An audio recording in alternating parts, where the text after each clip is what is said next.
not last-minute scrambling. This is precisely why this government has strengthened the sinking fund to set aside money to repay future debt obligations that we inherited. Right, Honorable Speaker, under the 2026-2029 medium-term debt management strategy, we pledge that 7% of non-oil tax revenue, together with proceeds from domestic bond issuance, will go into the sinking fund as a war chest for the 2027 and 2028 maturities. Mr. Speaker, I'm proud to report that today I can report to this House that as at 22nd of July, yesterday, the war chest holds 15.6 billion Ghana cedis. Mr. Speaker, we are on course to accumulate 30 billion cedis in the sinking fund by the end of the year 2026. Right, Honorable Speaker, for your information, this will be enough to repay the 30 billion domestic debt exchange program debt that will fall due in February 2027. Mr. Speaker, brick by brick, city by city, we are building the wall that will meet the wave so that when 2027 and 2028 comes, Ghana will not scramble. Ghana will simply pay back this debt. This is the signal the sinking fund sent to investors, credit rating agencies, and the people of Ghana, making it clear that this government plans ahead, honors its commitment, and manages the public finances better. Mr. Speaker, I now take you to the financial sector. Government acted decisively in July 2025 to restore confidence and stability in Ghana's banking sector by fully recapitalizing the National Investment Bank, the Agricultural Development Bank, and the Consolidated Bank. Mr. Speaker, last week, the Ghana Amalgamated Trust, GATT, completed the full recapitalization of UMB Bank. In addition, government facilitated the full capitalization of the Prudential Bank through a private sector-led approach. Right, Honorable Speaker, UMB and Prudential Bank today stands fully capitalized and primed for business. Mr. Speaker, we want to use this opportunity to encourage individuals, businesses, and institutions to take advantage of the revitalized UMB and Prudential Bank and bank with them. Mr. Speaker, yes. The 2023 domestic debt exchange program had a significant adverse impact on the Bank of Ghana's balance sheet, substantially weakening its capital and resulting in a negative net equity position. To restore the bank's financial strength, the government and the Bank of Ghana signed a memorandum of understanding on 6th January 2025 to recapitalize the bank over time.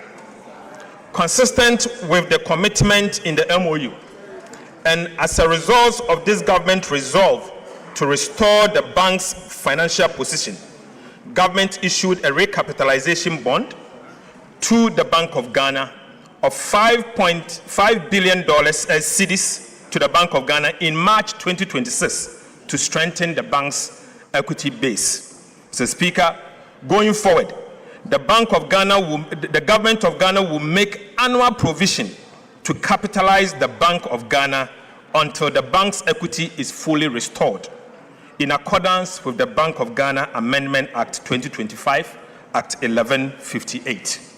Mr. Speaker, while government is helping to restore the Bank of Ghana's capital, the bank itself will undertake a comprehensive operational efficiency review to reduce costs, strengthen financial management, and rebuild its long-term financial sustainability. Mr. Speaker, to implement the Ghana Accelerated Reserve Accumulation Policy, government has significantly reduced the cost of the program from an average of 14.5% of gold purchase to 5%. Mr. Speaker, government is bearing the cost of the program and has accommodated 5 billion cedis in the 2026 budget within the same appropriations. Mr. Speaker, this investment is building an economic war chest to strengthen Ghana's international reserves, protect the cedi, reinforce economic stability, improve investor confidence, and shield the economy from international shocks. Mr. Speaker, I now take you to update of the implementation of the fiscal policies that this House approved for us.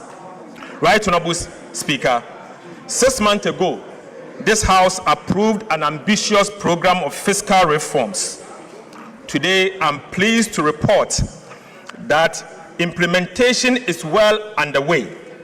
Key milestones have been achieved, and the reforms are already delivering measurable results. On the revenue side, government is targeting an increase in non-oil tax revenue from 13.1% of GDP in 2025 to 14.1% of GDP in 2026, 1% increase, through improved compliance, broader tax basis, and enhanced revenue administration, and not through higher taxes. Mr. Speaker, we will achieve it. On the expenditure side, government remains firmly committed to keeping spending within approved limits while improving its efficiency and effectiveness. Mr. Speaker, I now take you to the individual tax reforms. Mr. Speaker, this government introduced the most ambitious reforms to Ghana's VAT system in over a decade to eliminate long-standing distortions, improve efficiency, and support business growth. We abolished COVID-19 health recovery levy. We decoupled Get Fund levy and the National Health Insurance levy from the VAT base, making both eligible for input tax deduction. We reduced the effective VAT rate from 21.9% to 20%. We abolished VAT on recognizance and prospecting for minerals. We raised VAT registration threshold from 200,000 to 750,000, relieving thousands of micro and small businesses of the obligation to register for and charge VAT. And we extended the zero rating of locally manufactured Teslas to 2028. Right, Honorable Speaker, these reforms have simplified VAT systems, removed distortions, lowered the tax burden, and strengthened the foundation for improved compliance. Mr. Speaker, reforming the tax law was only the first step. Government is now leveraging technology to transform revenue administration and improve compliance. The cross-border technology solution for collecting VAT from non-resident platforms was successfully piloted in April 2026. The pilot confirmed that the system is functional, stable, secure, and compliant with regulatory requirements. Government is now moving decisively to secure the necessary regulatory approval for its nationwide rollout. Upon full deployment, Mr. Speaker, the system is projected to generate about 2.3 billion Ghana cedis in its first full year of operation, with revenue expected to grow by about 20% annually. Mr. Speaker, this is sustainable revenue without increasing tax rates. It simply ensures that cross-border digital platforms earning income from Ghanaian customers pay their fair share of taxes. Mr. Speaker, government is also rolling out fiscal electronic devices to strengthen VAT compliance and improve the monitoring of taxable transactions. The pilot phase is at an advanced stage.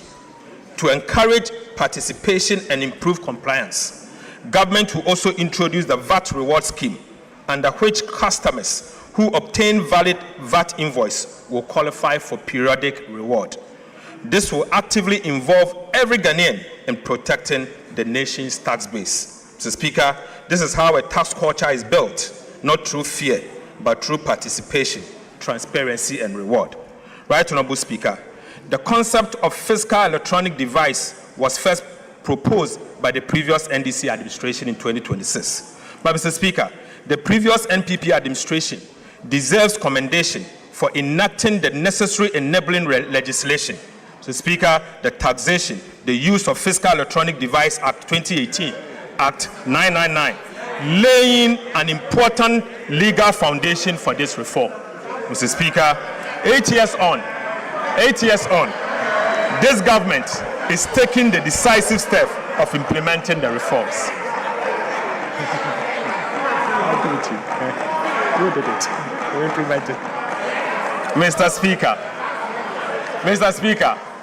for emphasis, the enabling legislation, the taxation, the use of Fiscal Electronic Device Act 2018, Act 966, was introduced in 2018 by the previous NPP administration. Mr. Speaker, I just want to use this opportunity to commend them. 8 years on, this government is taking the decisive step of implementing the reform. Mr. Speaker, with your leave, the chairman and the ranking members of the Finance and the Budget Committee of Parliament have been invited to provide strategic oversight for the implementation of this important national reform. Mr. Speaker, Mr. Speaker, Ghana currently loses an estimated 60% of its potential VAT revenue through non-compliance and systemic inefficiencies. This is unacceptable. Losing 60% of the VAT that you are supposed to collect to develop your country. Mr. Speaker, this is unacceptable. It cannot continue, and under this government, this will not continue. I call on Parliament to support government to crack down on businesses and individuals who collect VAT from taxpayers and keep it instead of remitting it to the state. Mr. Speaker, fiscal electronic devices will help improve VAT collection, reduce revenue leakages, and ensure that businesses account properly for VAT they collect. Mr. Speaker, government has completed a comprehensive review of the Customs Act and the Excise Act. The bills are being laid before this House as part of the Media Fiscal Policy Review. I respectfully urge honorable members to give Customs and Excise Bill the expeditious consideration it deserves, so that these important reforms can be implemented without delay. Right Honorable Speaker, trade facilitation must never become a vehicle for tax evasion. Yet, Mr. Speaker, between 2020 and 2025, while 63% of taxable income entered directly into home consumption, the remaining 37% passed through customs suspense framework, including warehousing, transit, temporary admission, and free zones. These procedures exist to facilitate legitimate trade. However, Mr. Speaker, they have increasingly been exploited to evade duties and divert goods into domestic market without paying a single tax in return. Mr. Speaker, the cost extends far beyond lost revenue.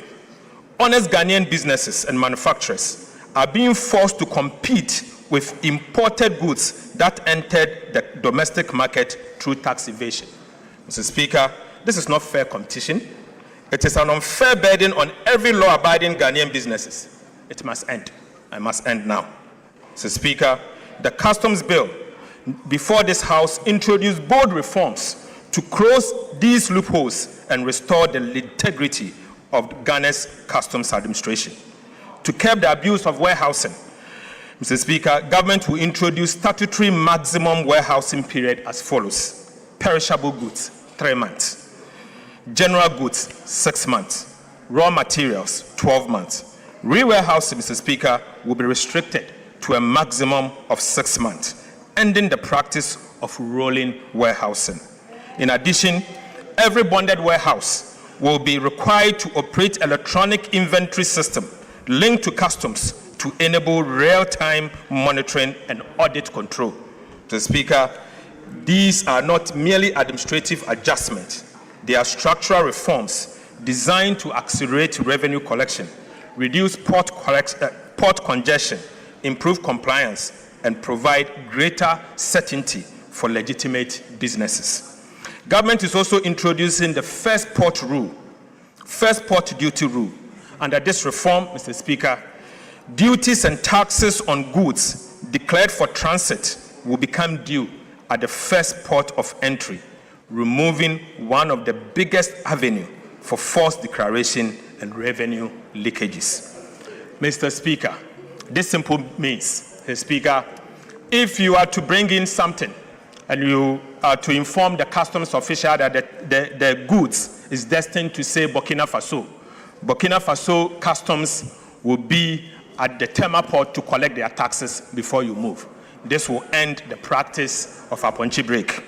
Mr. Speaker, Right Honorable Speaker, appropriate customs to customs arrangement with destination countries will ensure that legitimate transit trade continues seamlessly whilst protecting Ghana's revenue. Right Honorable Speaker, Free Zones regime was established to promote export-led industrialization, not to serve as a duty-free trading and storage hub. Unfortunately, over the time, that objective has been undermined by abuse of the regime and weak controls over the use of raw materials. Ghana's free zones will once again serve their original purpose, build domestic industry, expand export, and create quality jobs for Ghanaians. Mr. Speaker, government will also strengthen import declaration and valuation by mandating the use of appropriate tax identification number for all importers. Mr. Speaker, downstream petroleum operations have for too long operated with fragmented controls and weak integration into customs systems. Mr. Speaker, bunkering and ship stores regime have consequently become vulnerable to diversion, under declaration and smuggling. This economy can no longer afford these leakages. Mr. Speaker, government would therefore enforce the statutory requirement for bank guarantee on the lifting of refined petroleum products and require product movement to be undertaken by only through approved pipelines and electronically tracked distribution system. Mr. Speaker, government will also remove the tax exemption on bunkering services in line with international practice to curb smuggling, strengthen compliance, and protect much needed revenue. Right Honorable Speaker, I now take you to excise duties. The evidence for reform is equally compelling in the area of excise duties.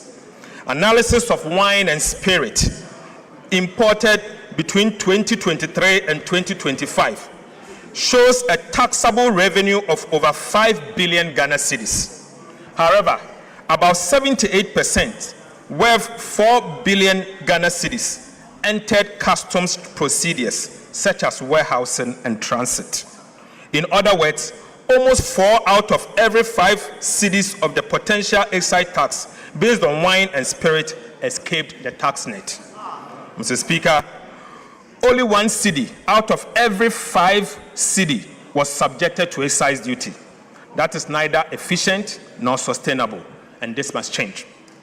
The excise duty bill before this House introduced a comprehensive package of reforms to close these leakages. Mr. Speaker, we will crack down this leakage. Right Honorable Speaker, specifically, government will introduce a hybrid excise system combining value-based and quantity-based taxation for wines and spirit to eliminate persistent undervaluation and misclassification and ensure a minimum level of tax is paid regardless of the declared value. Mr. Speaker, we will review the existing sliding scale excise rates for beer and stout product to better align them with government revenue objectives while preserving the incentive for local production. Right Honorable Speaker, strengthening compliance through mandatory electronic registration of stockists, a nationwide track and trace system, penalties of up to 3 times the excise duty for tampering, and enforcing the law on requiring bank guarantees and abolishing, Mr. Speaker, the payment of 20% excise duty on locally manufactured fruit juice. Mr. Speaker, we will abolish the 20% excise duty on locally manufactured fruit juices introduced in 2023. Right, Honorable Speaker, this is to support agro-processing and job creation. Mr. Speaker, I now take you to the Publican AI trade solution. Technology is already transforming customs administration.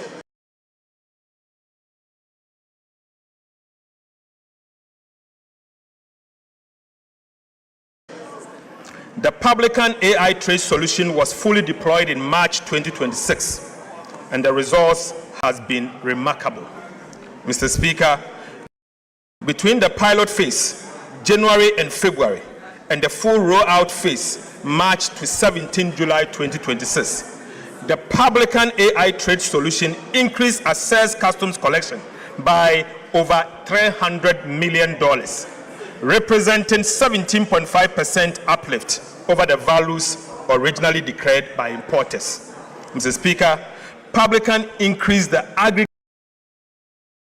declared costs, insurance and freight value of imports by approximately 6.3%, but increased the assessed collection by 17.5%. Since deployment, Mr. Speaker, the system has analyzed approximately 366,000 import declarations, nearly 1 in every 4, representing 24%, triggered more than one valuation risk indicator, requiring further review by customs officials. Before the deployment of the Publican AI, many of these declarations would have been cleared without scrutiny, leading to substantially revenue losses. Mr. Speaker, the positive impact on customs revenue collection has been massive. Mr. Speaker, in March 2026 alone, Publican increased the assessed collection by 73.44 million United States dollars, representing an uplift of 25.7%. Mr. Speaker, this was followed by additional assessed collection of 51.63 million in April 2026. 72.5 million in May and 55.82 million in June, and 35.17 million for the first 17 days of July. Mr. Speaker, the impact is also reflecting in monthly customs revenue, which has increased from an average of approximately 4 billion Ghana cedis in 2025 to between 5.3 billion Ghana cedis and 5.5 billion Ghana cedis in 2026. So, Speaker, let me take this again. In 2024, an average monthly customs collection was 4 billion Ghana cedis. Today, the average monthly customs collection has moved to 5.3 billion cedis to 5.5 billion Ghana cedis. Despite the significant appreciation of the cedi and no major increase in volumes. Mr. Speaker, I have included some of the cases identified by the Publican system in the media review document. Mr. Speaker, it is mind-blowing.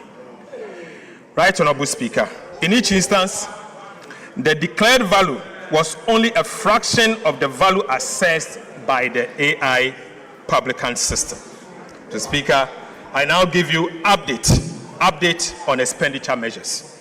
Mr. Speaker, government is proposing further reforms to the public procurement, Mr. Speaker, in 3 different areas. First, the first reform is shortening procurement lead times. Mr. Speaker, the second reform is to limit the use of single source procurement. And the third is to tighten restricted tendering. Right, Honorable Speaker, government will shorten procurement timelines. The lead time for national competitive tendering for goods will be reduced from 23 weeks to 8 weeks. Mr. Speaker, international competitive tendering for works will be reduced from 27 weeks to 14 weeks. Mr. Speaker, competitive tendering must remain the norm. Restricted tendering and single-source procurement must be the exception. Government will therefore tighten the rules governing these exceptional procurement methods, strengthening oversight and improve accountability to ensure greater transparency and better value for money. Single-source procurement will be permitted only in genuine exceptional circumstances, such as emergencies, national security, or where only one supplier is capable of delivering the required goods, works, and services. Right, Honorable Speaker. Agency arising from poor planning will no longer be treated as an emergency. Government will also strengthen accountability by introducing sanctions for approvals granted in breach of the Public Procurement Act. Mr. Speaker, these reforms will speed up project delivery, strengthen competition, improve value for money, and reduce opportunities for procurement abuses. Right, Honorable Speaker, I now take you to flood response and mitigation measures. Mr. Speaker, following the widespread flooding that affected Greater Accra and other parts of the country in June 2026, government sought parliamentary approval to draw $350 million from the contingency fund to finance emergency response intervention. On the 30th of June 2026, the Finance Committee of Parliament, acting under Article 1771 of the Constitution, approved the request. However, Mr. Speaker, government was unable to access the funds because the contingency fund was subject to a garnishee order issued by the Accra High Court. Mr. Speaker, given the urgency of protecting lives, providing humanitarian relief to affected communities, and restoring critical infrastructure, government reallocated $350 million from the contingency vote under the control of the Minister of Finance in the 2026 budget to the Disaster Management Committee under the Ministry of Interior to finance the emergency responses. Mr. Speaker, to strengthen flood mitigation efforts across the country, government also reallocated $226 million within the budget of the Ministry of Works and Housing and Water Resources to implement additional flood control and mitigation measures. Mr. Speaker, government is committed to improving urban mobility and providing safe, reliable, and affordable public transport for Ghanaians. To this end, government is reallocating 400 million Ghana cedis for the acquisition of high-occupancy buses to strengthen the fleet of state-owned transport companies, including Metro Mass Transit and the State Transport Company. Mr. Speaker, this intervention will expand public transport capacity, particularly along high-demand urban and intercity routes, reducing long passenger queues during peak hours, and provide commuters with more reliable and efficient alternative to private vehicles. Mr. Speaker, I now take you to the update on key policy initiatives that this House approved. Right, Honorable Speaker, I now report on the implementation on some of the government key policy initiatives during the first half of 2026.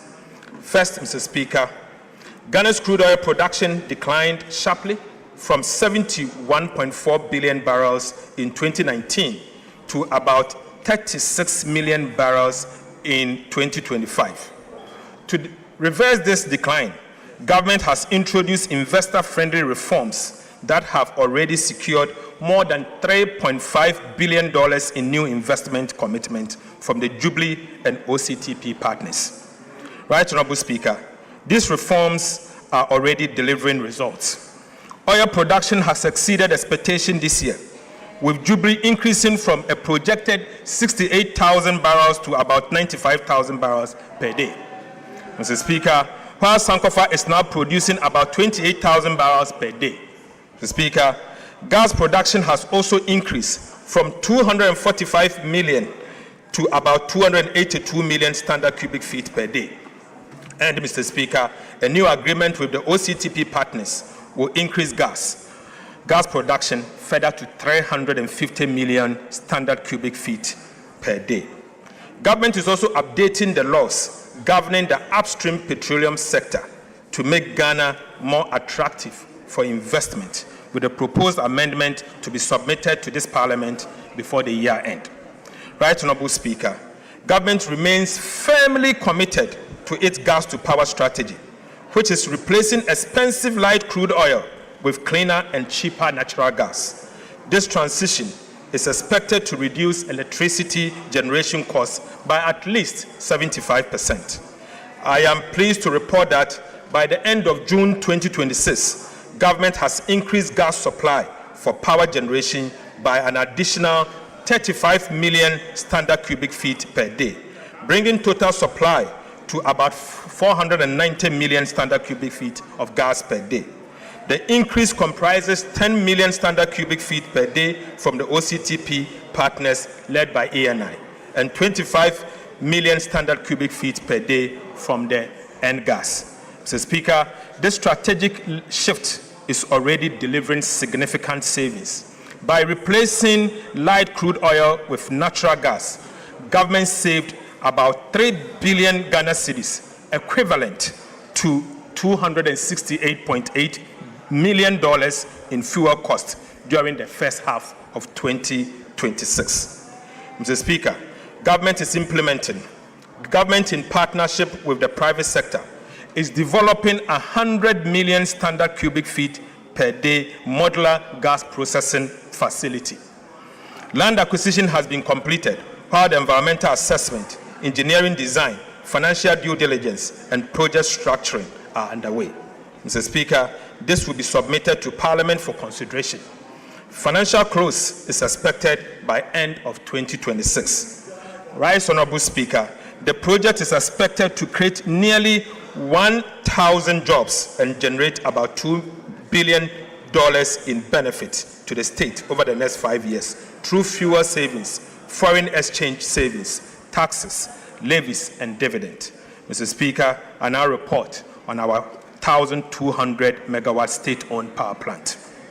Right Honourable Speaker, Government is also developing a 1,200 megawatt state-owned combined cycle gas-fired power plant at Kafudidi Abrobano in the Commander Edna Egwafo Ebrim municipality. Mr. Speaker, feasibility studies have confirmed the project viability with environmental engineering and permitting processes progressing steadily. The first 600 megawatt phase is expected to be commissioned in 2028. Right Honourable Speaker, to reduce costs, Government secured the gas turbines directly from GE Vernova, achieving savings of between 35% and 45% compared with third-party procurement. Right Honourable Speaker, the project will lower electricity generation costs, help reduce electricity tariff by 10 to 20%, and create more than 2,000 direct and indirect jobs during the first phase. Mr. Speaker, I now take you to the big push.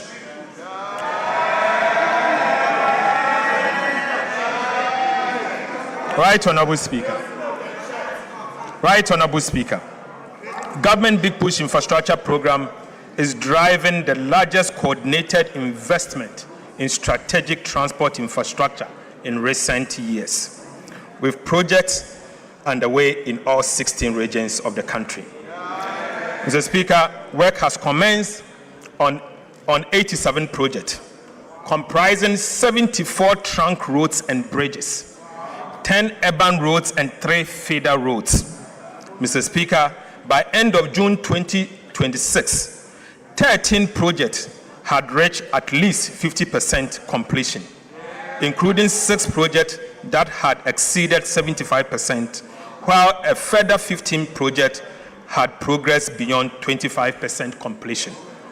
Significant progress has been made on key corridors, including the Kaswa-Winneba, Takrade-Aguna Junction, Ofanko in Sawom, Tepa-Goso, Adentan-Dodowa, Tema Aflao, Penny Aflao, Wenchi Sola Atimpoku Ho Aflao, Tumu Han Laura, Tumu Navrongo, and Winneba Cape Coast Takoradi roads.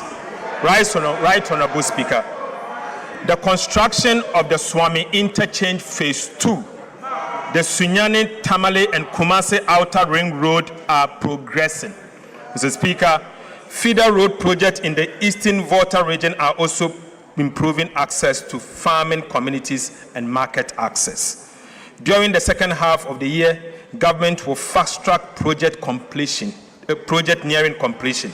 Mr. Speaker, improve contractor performance and remove bottlenecks to ensure they are completed on time. Right Honorable Speaker, I take you to the Accra-Kumasi Expressway. Mr. Speaker, the Accra-Kumasi Expressway remains the flagship under the Big Push program. It involves the construction of 176-kilometer, 6-lane bi-directional expressway linking Ghana's two largest commercial cities. When completed, Mr. Speaker, the expressway will reduce travel time between Accra and Kumasi to about 2 hours. Improved road safety, ease congestion, lower transport costs, and feature modern interchanges, bridges, intelligent transport system, electronic tolling, emergency response facilities, and rest spots. Mr. Speaker, government has made substantial progress in the project preparation. As of 22nd July 2026, yesterday, the Ghana Armed Forces have cleared 122 kilometers, representing about 70% of the 120-meter wide right-of-way in just 12 weeks. Mr. Speaker, the entire corridor is expected to be cleared by the first week of September 2026. Right Honorable Speaker, compensation assessment, environmental studies, engineering design, feasibility works are progressing simultaneously. The feasibility study and detailed engineering design are expected to be completed by end of August 2026, next month. Mr. Speaker, with procurement for the main construction contract to commence in September 2026. Mr. Speaker, as of 2nd of July 2026, $1.7 billion United States dollars have been deposited into a dedicated Accra-Kumasi Expressway account at the Bank of Ghana. Mr. Speaker, for emphasis, as at yesterday, 22nd of July 2026, the government of Ghana has deposited $1.7 billion United States dollars into an account, a dedicated account at the Bank of Ghana solely for this project. The funds have been ring-fenced and will be used only after the main construction contract is awarded. I can share it. Mr. Speaker, government is therefore confident that all the requirements for this transformational project, including the resources, the money, will be in place when His Excellency President John Dramani Mahama cut the sword for the construction of the project to begin. Mr. Speaker, I now take you to Achia Manfuom and also Achia Manfuom Bridge. Right Honorable Speaker, for centuries, the people of Afram Plains have relied on ferries to cross the Afram River. While these ferries have served the area for many years, frequent delays and seasonal disruptions have impeded easy access and movement of people, goods, and the provision of essential services. The Adosu Achia Manfuom Bridge, a 3.6-kilometer permanent bridge, will be the longest in Ghana and will replace the ferries, providing a safe, reliable, and all-weather crossing. As part of Ghana's Big Push infrastructure, Mr. Speaker, it will connect the Kwewu-Afram Plains to the national road network and unlock the significant potential of one of Ghana's most important food baskets. The bridge will make it easier for farmers to transport maize, cassava, yam, rice, and other produce to market, reducing travel time. It will also improve access to healthcare, education, and other essential services, while creating jobs, attracting investment, and supporting food security. Expected to be completed by end of 2028, the Adoso Echi Amanfum Bridge is a gateway to opportunities, bringing communities closer to markets, services, and better future. The Speaker, the Dambai Bridge. Works is also progressing on the Dambai Bridge, a critical project that will provide a permanent crossing between Dambai and Dodi Kope and strengthen transport along the Eastern Corridor. The Speaker, the project comprises 1.49 kilometer bridge and approximately 6.8 kilometer of approach roads. The Speaker, at the end of June 2026, fiscal progress had reached 6%, slightly ahead of schedule, with foundation work and construction of the temporary bridge already underway. Right Honorable Speaker, I now take you to the 1,000-kilometer agriculture enclave road, of which Parliament approved 2 days ago. Mr. Speaker, government has begun the implementation of the agriculture enclave road program.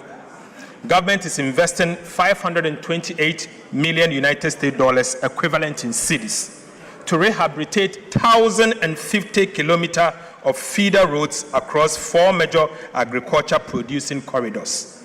Mr. Speaker, upon completion, the project is expected to rehabilitate 1,050 kilometers of feeder roads, ensure 100% of rehabilitated roads are maintained under performance-based contract, expand the National Road Asset Management Database to achieve 100% coverage, create approximately 25,000 direct and indirect jobs, including at least 7,500 jobs for women, and reduce travel time by over 40% on paved roads and 30% on unpaved roads. Mr. Speaker, the first phase will involve the rehabilitation of 1,050 kilometers of feeder roads to be undertaken across 4 agriculture clusters covering 13 regions of the country. Right Honorable Speaker, Cluster 1 will cover 300 kilometers of roads in Upper West, Northern Region, and Savannah regions, and that will be 300 kilometers. Clusters 2, Mr. Speaker, will rehabilitate 300 kilometers of roads in the Oti, Volta, and the Eastern regions. Mr. Speaker, Cluster 3 will also rehabilitate 250 kilometers of roads in Ashanti, Bono East, and Eastern region. And finally, Mr. Speaker, Cluster 4 will cover 200 kilometers of roads in Western North, Western, Central, and Ahafo region. Mr. Speaker, this investment will improve connectivity between farms and market, reduce post-harvest losses, lower transport costs, and support agricultural transformation in some of Ghana's most productive farming areas. Mr. Speaker, I take you to the oil palm. Right Honorable Speaker, government remains committed to transforming Ghana's oil palm industry into a major driver of industrialization, export growth, import substitution, and rural employment. A key pillar of the integrated oil palm development policy is the establishment of a sustainability-compliant oil palm land banks to de-risk private sector investment and accelerate the development of large-scale plantation integrated with smallholder and outgrower schemes. Mr. Speaker, implementation of this initiative is progressing steadily. The Ministry of Land and Natural Resources, working in collaboration with the private sector and other relevant institutions, have reviewed over 270,000 hectares of land in the Western region. Right Honorable Speaker, drone survey have been completed on over 117,000 hectares, whilst 46,000 hectares have been selected for detailed land use change analysis. To date, Assessment has been completed on 16,000 hectares, of which approximately 10,780 hectares have been identified as suitable for sustainable oil palm development. Right, Honorable Speaker, these areas are now undergoing the required environmental, social, and sustainable assessment, including high conservation value, high carbon stock, and free, prior, and informed consent (FPIC) processes in line with the international standard. Mr. Speaker, similar mapping, land documentation activities have commenced in the Central Region, with preparatory work underway in Eastern and Volta Region. Based on the current assessment, Mr. Speaker, the Western Region alone is expected to provide approximately 30,000 hectares of land for the first phase of the development. Mr. Speaker, as work expands nationwide, the land bank has the potential to exceed 100,000 hectares across Ghana's oil palm growing belt. Mr. Speaker, this initiative will unlock significant private sector investment, create over 250 direct and indirect jobs across the value chain, and strengthen smallholder participation, increase domestic crude oil palm production, reduce import dependency, and position Ghana as a leading hub for oil palm processing and exports. Mr. Speaker, government will continue to work with stakeholders to ensure that this program is implemented responsibly, sustainably, and in a manner that delivers lasting benefit to our communities and the national economy. Now listen, Mr. Speaker, government is also finalizing the $500 million United States dollars integrated oil palm development financing agreement with the World Bank for on-lending to the private sector for the development of large-scale commercial oil palm plantation. We expect to conclude and present it to this House by the end of this year. Right, Honorable Speaker, we expect to bring it for approval by the end of this year.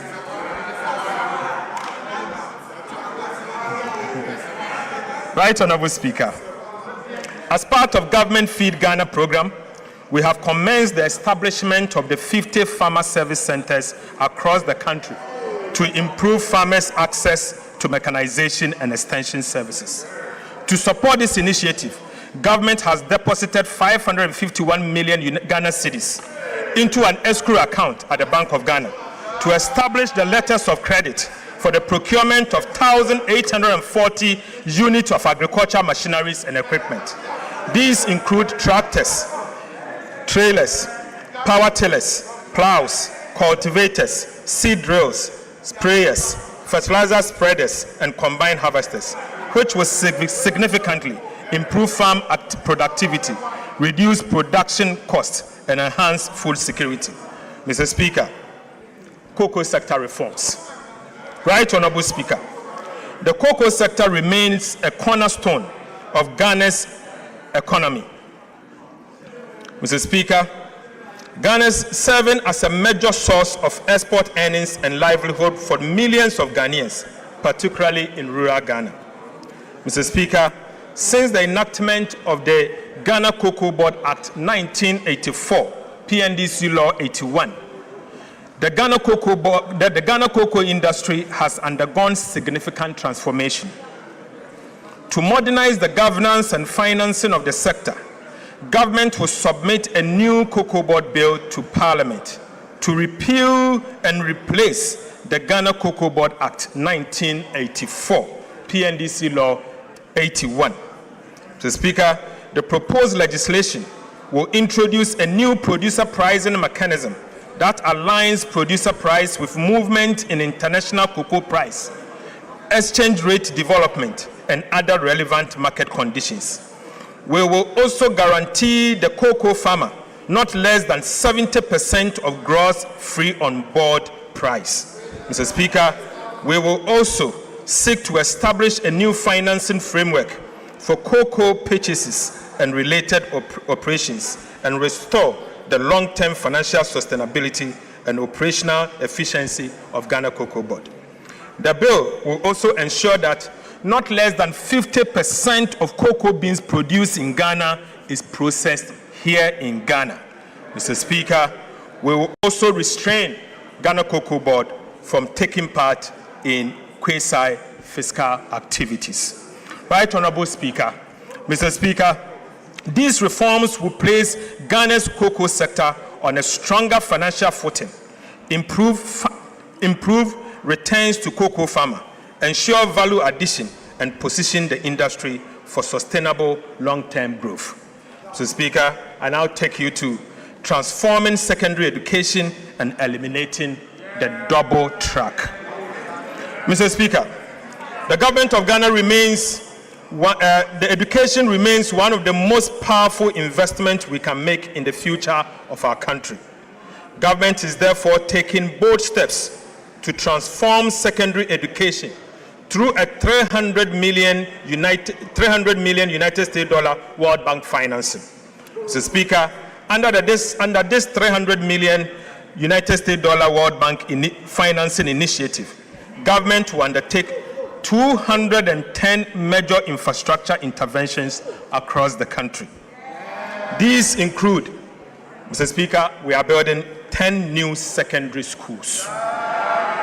Right Honorable Speaker, we will rehabilitate 150 secondary schools. Mr. Speaker, we are upgrading 30 Category C secondary schools to become a Category B school. Mr. Speaker, aside, we are also upgrading 20 Category B schools to be part of Category A. Mr. Speaker, we are also going to procure furniture to support these schools that we are upgrading and ensure that every school child going to any of our secondary schools benefits from textbooks free of charge. Mr. Speaker, 10 new secondary schools will be strategically distributed to improve access in the underserved areas. One new school each will be constructed in Western North, Greater Accra, Volta, Oti, Northern, Upper East, Upper West, Savannah, and Central Region. Mr. Speaker, upon completion, the project is expected to benefit about 2.3 million students, over 100,000 teachers, and about 2,000 school leaders across the country. The project will support government effort to eliminate the double track within 2 calendar years. Mr. Speaker, improved learning outcomes, particularly in mathematics and science, expand female participation in STEM and TVET education, and equip our young people with the digital, technical, and green skills required for the jobs of the future. Mr. Speaker, I now take you to free primary health care. Right Honorable Speaker, government remains committed to ensuring that every Ghanaian has access to quality primary health care, regardless of income or location. Following the launch of the free primary health care policy in April 2026, the first phase of implementation is targeting 150 underserved districts across the country. Mr. Speaker, government has distributed more than 24,000 pieces of medical equipment to strengthen diagnostics, emergency, maternal, and neonatal care. Mr. Speaker, we have also deployed motorbikes, tricycles, and mobile outreach equipment to improve healthcare delivery in hard-to-reach communities. In addition, community screening for hypertension, diabetes, cancer, and other non-communicable diseases has been expanded, while the establishment of health kiosks, container-based health posts, and upgrading of existing primary health care facilities are underway. Women's Development Bank, Mr. Speaker. Right Honorable Speaker, government has made progress towards the establishment of the Women's Development Bank. On the 26th of January 2026, the bank was formally incorporated as WDB Ghana Limited. Mr. Speaker, following its incorporation, government applied to the Bank of Ghana for the requisite banking license to enable the bank commence operations. Mr. Speaker, In fulfillment of the capital requirement for licensing, the Ministry of Finance has deposited an amount of 400 million Ghana cedis into an account with the Bank of Ghana as the initial capital for the Women's Development Bank. Mr. Speaker, the Women's Development Bank is expected to commence full operations before the end of this year. Mr. Speaker, and I'll bring you to the conclusion. Right Honorable Speaker, in recent times, a narrative has emerged suggesting that this government is not spending enough. Mr. Speaker, nothing can be further from the truth. Far from standing still, we have been steadily and responsibly deploying resources guided by the simple but firm principle that we can only spend only what we have, and we spend it wisely and with the future of our nation in view. Mr. Speaker, in the spirit of transparency and accountability, allow me to lay before this House a clear account of some of the expenditure we have made so far to support government programs across the sectors approved in the 2026 budget. Mr. Speaker, first, to compensate public sector workers, an amount of 48.8 billion Ghana cedis for compensation of employees has been paid, including 4 billion Ghana cedis as contribution to SNIT and 2 billion Ghana cedis as Tier 2 pension scheme. Mr. Speaker, to honor our debt obligation, an amount of 21.5 billion for interest has been paid. To honor our international debt obligation, an amount of $700 million for Eurobond debt service and interest have also been paid. To restore confidence on our financial systems, an amount of 10 billion Ghana cedis to domestic bondholders has been paid. Mr. Speaker, to deepen fiscal decentralization, an amount of 4.4 billion cedis to the District Assembly's Common Fund, representing the first 2 quarters of the year, has been paid. Mr. Speaker, to keep the National Health Insurance Scheme strong and vibrant, an amount of 4.5 billion Ghana cedis has been paid. To strengthen specialized health care, an amount of 1.1 billion Ghana cedis to Mahama Cares has been paid. Right Honorable Speaker, to support quality and access education and accessible education, an amount of 4.2 billion Ghana cedis for the first 6 months of the year to the Ghana Education Trust Fund, GET Fund, has been paid. Right Honorable Speaker, to strengthen free secondary education program and ease the burden on families, and an amount of 1.8 billion cedis to the free secondary education program has been paid. Right Honorable Speaker, to improve road maintenance, an amount of 1.7 billion Ghana cedis to the Road Maintenance Trust Fund has been paid. Mr. Speaker, to support job creation for young people, an amount of 459 million Ghana cedis to the Youth Employment Agency has been paid. Mr. Speaker, again to support petroleum sector, an amount of 961 million Ghana cedis to the Ghana National Petroleum Corporation, GNPC, has been paid. Mr. Speaker, to promote development in mining communities and mining institutions, an amount of 458 million to the Mineral Development Fund has been paid. Mr. Speaker, to keep the light on across the country, an amount of 7.1 billion Ghana cedis to the energy sector for stable power supply has been paid. Mr. Speaker, to clear legacy arrests, to clear your arrests, Mr. Speaker, an amount of 5.3 billion Ghana cedis has been paid to, Mr. Speaker, to give remaining to free compulsory basic education, an amount of 76 million Ghana cedis as capitation grant has been paid. Mr. Speaker, to support the most vulnerable in our society, an amount of 485 million Ghana cedis to LEAP beneficiaries has been paid. Mr. Speaker, to provide nutritious meal and keep our children in school, an amount of 877 million to the Ghana School Feeding Program has been paid. Mr. Speaker, to ease the burden on families, an amount of 46 million for BEC registration has been paid. Mr. Speaker, to remove financial barriers to tertiary education, an amount of 537 million for the no-fee stress policy has been paid.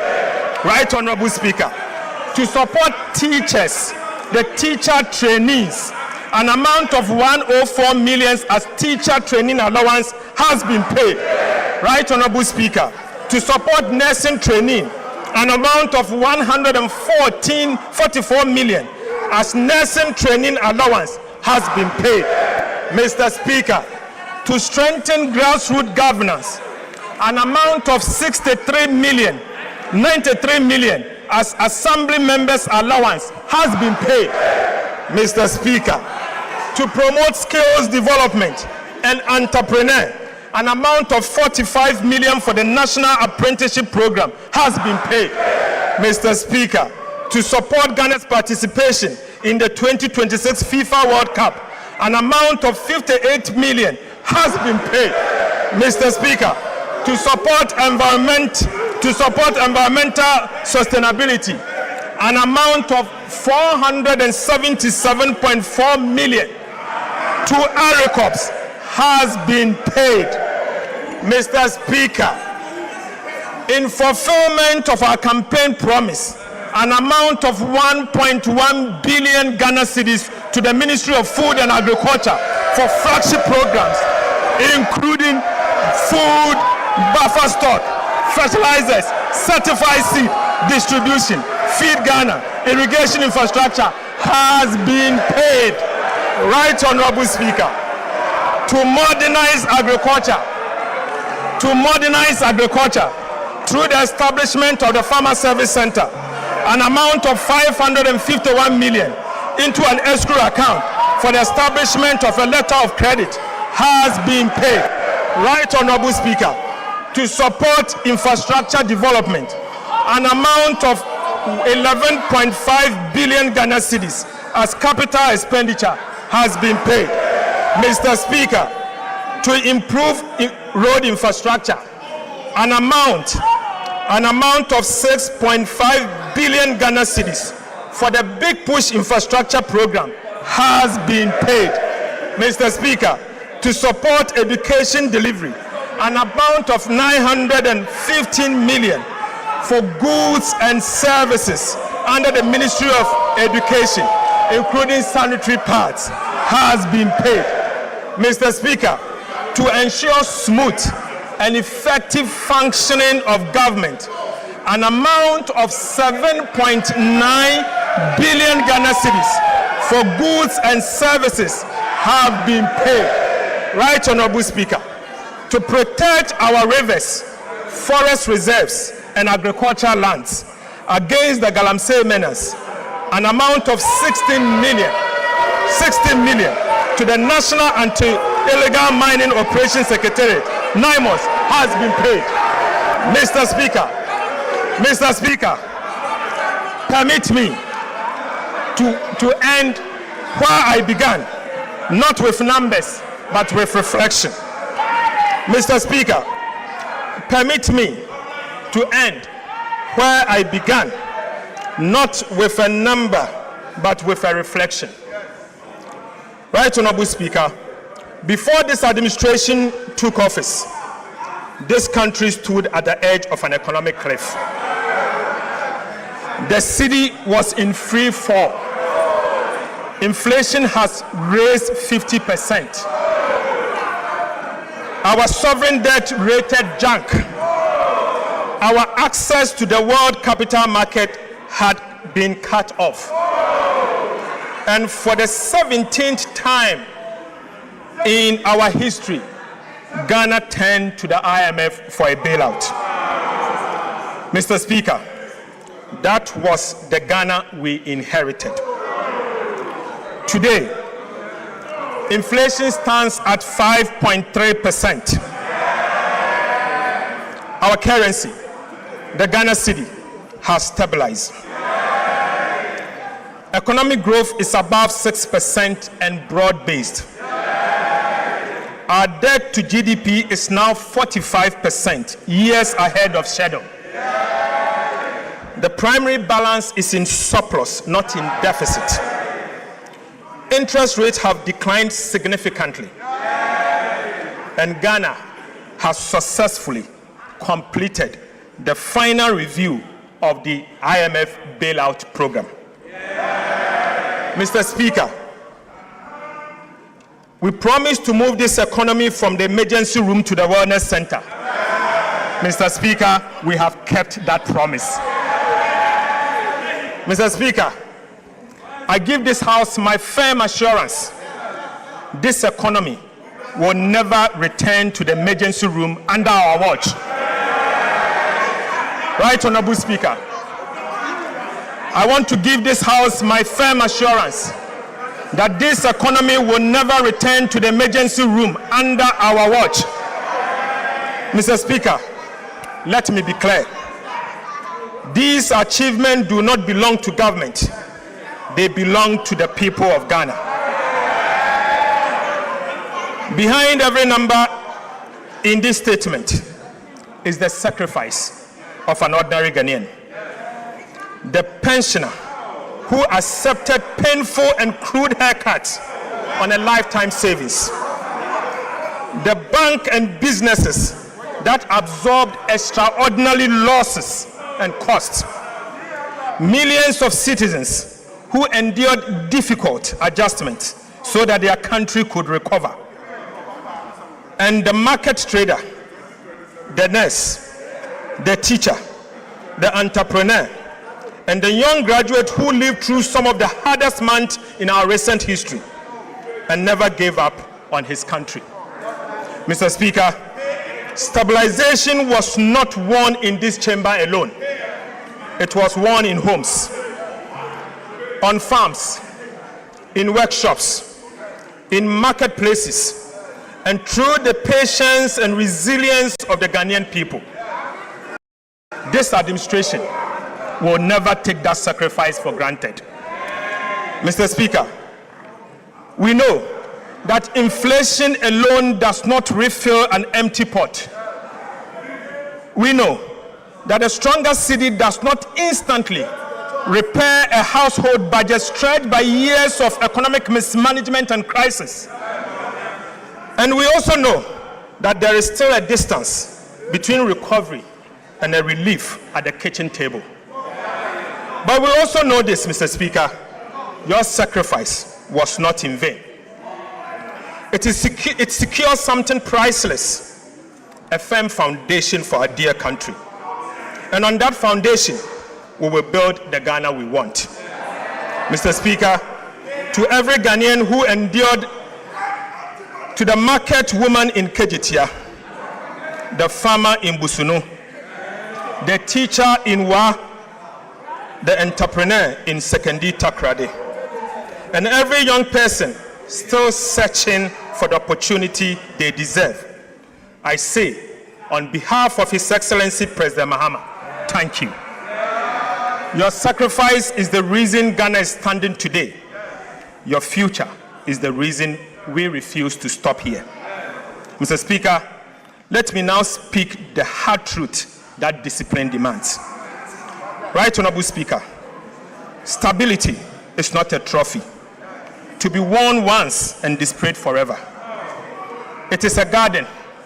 It must be tended every single day or we lose it. Ghana has traveled this road before. We have stabilized, celebrated, relaxed, and unfortunately relapsed. 17 times we turned to the IMF for a bailout. We are determined that the 17th time shall be the last. But that determination cannot rest on the shoulders of the government alone. This is my call to every Ghanaian. The gains we have secured are national gains. They demand a national commitment to protect them. Mr. Speaker, it means paying your taxes so that our schools, hospitals, roads are financed increasingly from our own resources rather than by unsustainable borrowings. It means demanding value for money for every cedi of public expenditure and refusing to look away when public resources are wasted. Mr. Speaker, it means holding this government and every government that follows to the fiscal rules we have written into law. Mr. Speaker, fiscal discipline can no longer be a policy of a minister. It must become the culture of our country. Mr. Speaker, stabilization can never be the destination. And stabilization was never the destination. It was only the price of entry. Ghana has paid that price. What comes next is the work that changes life at scale, the work of transformation. Through the new economy that His Excellency President Mahama will unveil, we will build an economy that does not merely withstand shocks, but create jobs, generate wealth, and grow on the strength of what Ghana produces. Mr. Speaker, the true measure of a finance minister is not how much he spends, but how faithful he protects the resources entrusted to him. Right, Honorable Speaker? The true measure of a finance minister is not how much he spends, but how faithful he protects the resources entrusted to him. The money we manage does not belong to those entrusted to manage it. It belongs to the people of Ghana. Mr. Speaker, it belongs to you and belongs to all of us. Every cedi collected in taxes, every cedi borrowed, and every cedi spent carries with it a sacred obligation to use it wisely, honestly, and always in the national interest. My assurance to this House and to every Ghanaian is simple: your money is safe. Your money is safe. Under the leadership of President Mahama, your economy is in safe hands. And as long as I have the honor to serve as Minister for Finance, it will remain so. Mr. Speaker, I pledge to level with you always. I will tell you the truth about the state of the public finances, whether the news is welcoming or difficult. We will never conceal our challenges or exaggerate our successes. Trust is about the truth, and truth must remain the foundation of sound economic management. Our responsibility now is not merely to celebrate these gains, but to preserve them for future generations. Economic stability is not an event. It is a duty renewed every day through prudent stewardship, fiscal discipline, and unwavering accountability. Mr. Speaker, Ghana is not going back. Under the leadership of His Excellency President Mahama and with the determination of the Ghanaian people, Ghana is moving forward steadily, honestly, and together. Mr. Speaker, with these remarks, I respectfully submit the 2026 mid-year fiscal policy review of the budget statement and economic policy of government to this House for consideration. God bless our homeland Ghana and make our nation great and strong. Mr. Speaker, I thank you.